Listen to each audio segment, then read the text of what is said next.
Sizda 300-400 dollar plyus bor, lekin siz ishlatilmagan, yangi hamda kuchli smartfon olishni xohlaysiz.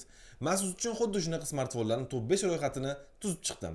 5-o'rinda Samsungning A56 5G smartfoni. Smartfon ekrani 120 Hz, AMOLED ekran, 45 wattlik tezkor zaryadlash hamda IP67 himoya bilan. 4-o'rin Redmi brendidan Note 14 Pro Plus 5G smartfon. 200 megapiksellik kuchli kamera hamda 120 wattlik super tezkor zaryadlash bilan eng kuchli budjetli kamera fonlaridan biri. 3-o'rin o'yin o'ynashni yaxshi ko'radiganlar uchun aniq yoqib tushadi. Poco X7 Pro 5G smartfoni. O'yin va multimedia uchun Dimensity 8400 Ultra chipseti bilan hamda 6000 mAh lik batareya.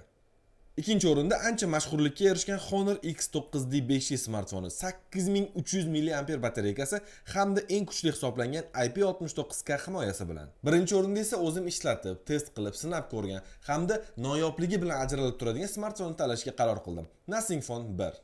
Nothing Phone 1 smartfoni noodatiy dizaynga, kuchli protsessorga, kuchli ekranga hamda yaxshigina stabillikka ega smartfon hisoblanadi.